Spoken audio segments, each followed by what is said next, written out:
Hi, I'm Lish Styling. I'm a professional chef, and today I'm going to show you how to make a restaurant quality salad at home.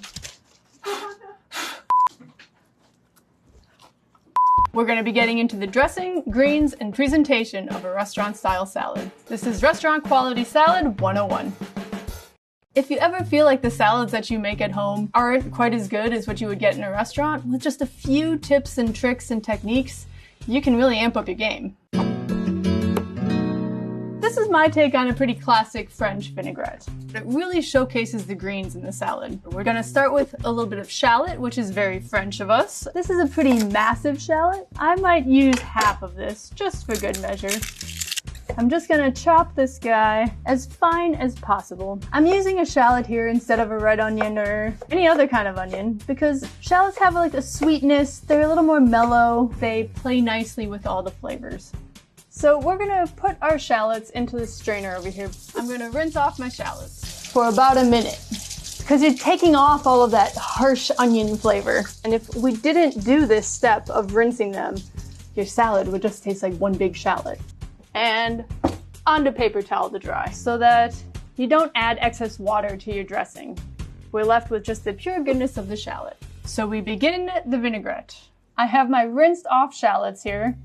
I'm gonna add about a quarter cup of champagne vinegar. I love using champagne vinegar in dressings. It's a very mild vinegar made with champagne grapes. It doesn't have too much of an overpowering presence.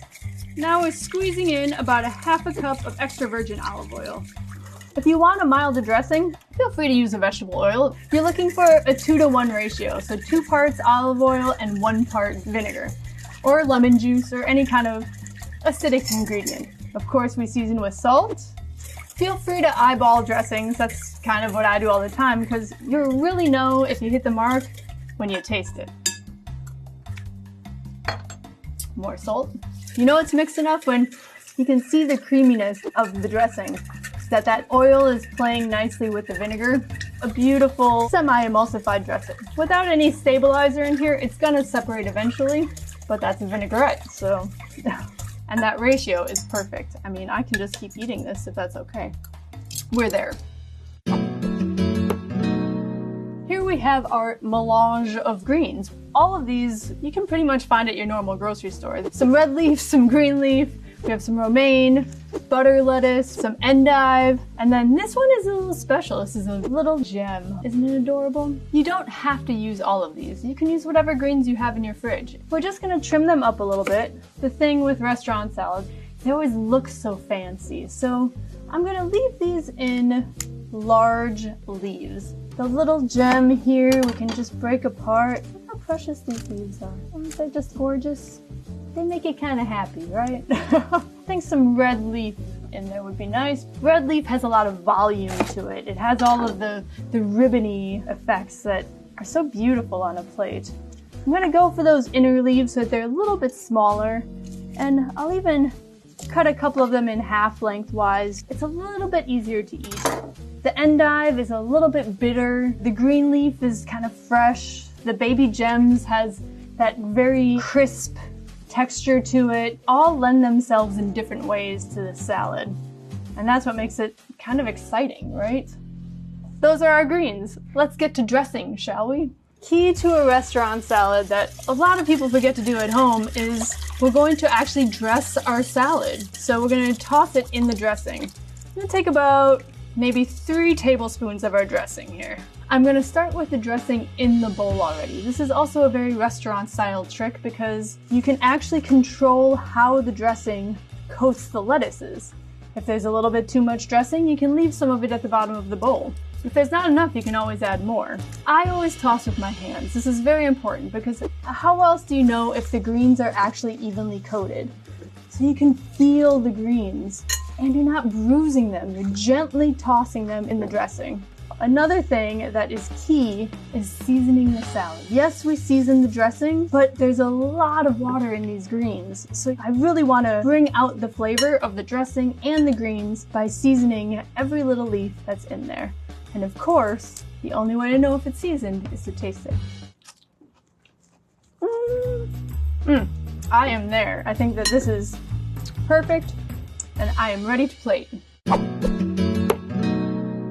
Plating is such an important thing when it comes to elevating your salad. We eat with our eyes first.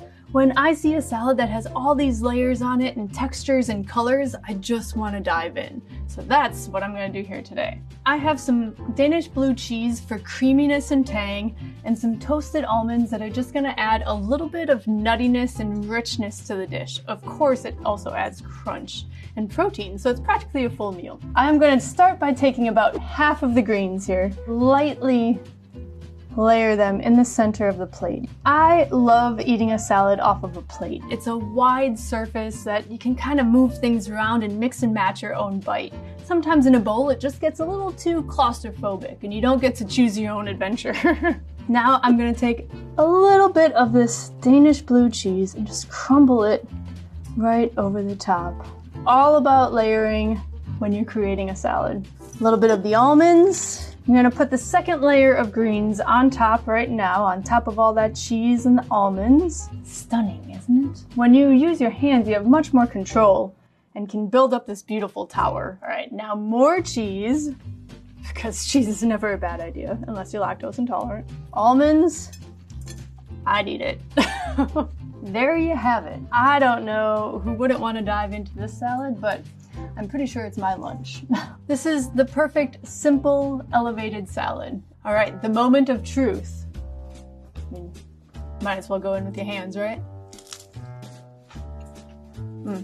Plop me down in a red booth at a steakhouse and call me happy. As you can see, it doesn't take much to elevate your salad at home. With just a few little tips and techniques, you just change your whole salad.